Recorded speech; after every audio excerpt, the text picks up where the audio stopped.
Bonjour, Sandrine Pastre, architecte urbaniste, enseignante à l'école d'architecture de Casablanca. Bonjour, je suis Melim Aksbi, étudiante en première année à l'EAC. Et moi, Atman Sqili, étudiant en première année archi à l'EAC. Donc aujourd'hui, on va regarder les propositions concernant le métier d'architecte.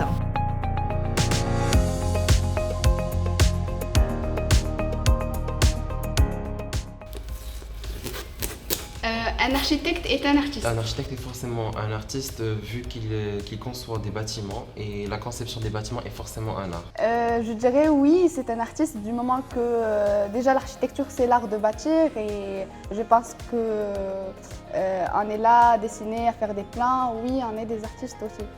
Alors par rapport à ça, je dirais oui et non. Moi, j'ai un discours un peu plus nuancé. On est forcément dans un métier de conception puisqu'on conçoit des espaces.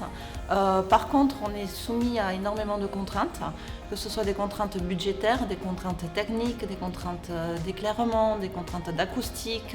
Seconde proposition. Un architecte est un ingénieur. Alors là, je suis pas d'accord du tout. Et toi ? Mais non, c'est pas un C'est ingénieur. deux métiers totalement différents. On pourrait croire que c'est... Le cas. Oui, mais c'est différent. Alors, un architecte n'est pas un ingénieur. Ce sont deux métiers par contre qui sont complémentaires. Oui. Souvent dans l'histoire, si on regarde l'histoire des métiers des architectes et des ingénieurs, on s'est quand même assez... On a été en concurrence sur certains projets, et notamment des projets d'aménagement d'espaces publics, des projets de ponts, etc. Allez, question suivante. Un architecte est un auto-entrepreneur. Oui et non. Il peut travailler dans des agences d'architecture, mais aussi il peut ouvrir une agence et travailler chez lui-même. Donc oui. Voilà, il y a plein de manières d'exercer la profession d'architecte, dans le statut même de l'architecte, du fonctionnariat jusqu'au libéral. Un architecte est un dessinateur. Non. C'est Et deux toi? métiers Ben non, totalement pas du tout. différents. Oui, c'est pas un dessinateur. Non. On est d'accord qu'on doit être apte à dessiner des plans et des coupes, mais ça c'est du dessin technique, ça s'apprend. Pendant notre cursus, c'est pas... Oui, durant tout notre cursus. On n'est pas des dessinateurs, on n'est pas... On ça n'a rien à conçoit voir. en fait. Le dessin, en fait, c'est un outil. Oui. C'est un outil de communication, de dialogue, que ce soit avec nos clients ou que ce soit après sur chantier, puisqu'on fournit des dessins pour qu'après les ouvriers puissent réaliser. Donc le dessin, c'est un outil et c'est un outil qu'on apprend tout au long de notre cursus de formation. Mais on n'est pas des dessinateurs. La suite ? Un architecte doit maîtriser les logiciels. Donc en fait, pour moi, il faut absolument maîtriser ces logiciels. Genre, avant de passer au rendu, on travaille la conception sur des logiciels tels que Archicad, AutoCAD. Alors, c'est un peu comme le dessin. Les logiciels sont des outils pour nous. Et c'est vrai qu'actuellement, on ne fait plus de rendus, on fait rarement des rendus à la main, mais on va faire des rendus informatisés. Et le dernier.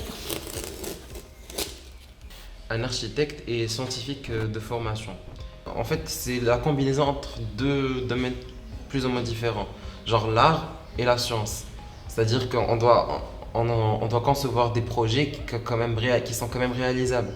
Alors pas commencer à faire des trucs farfelus qui ne peuvent pas tenir tout seuls. Donc il faut quand même garder un peu un côté scientifique en C'est la parallèle. logique. Ouais, alors être architecte, c'est avoir un métier complet. C'est avoir, oui, un esprit scientifique, parce qu'effectivement, il faut que ça tienne, il faut rester cartésien, il faut rester cohérent. C'est aussi avoir un esprit artistique, on est d'accord, on l'a dit dès le départ. Mais c'est aussi être relativement humain, parce qu'on ne conçoit pas des espaces pour personne, on conçoit des espaces pour l'homme, on conçoit des espaces pour habiter, pour travailler, pour vivre, pour jouer, etc. Donc on est ouvert sur de multiples disciplines. C'est toutes ces disciplines-là qui sont enseignées à l'école d'architecture de Casablanca. Alors, en conclusion, c'est facile ou pas facile ? Il faut juste avoir un petit esprit créatif et puis voilà. Mais en fait, il faut avoir beaucoup d'ambition, beaucoup d'amour et beaucoup de passion pour ce ça, domaine, pour en pouvoir fait. se mettre à fond. Oui, il faut Ah, juste de l'amour en Il fait. faut travailler, c'est sûr. Mais par contre, c'est vraiment accessible du moment que vous avez envie de concevoir des espaces, que vous soyez scientifique ou pas, que vous soyez artiste ou pas, que vous sachiez dessiner ou pas. Faut juste Nous aimer le sommes là domaine. pour vous apprendre. Exactement, on apprend tout ça pendant notre Oui, voilà. cursus. Et au fur et à mesure, tranquillement. Ouais. Voilà.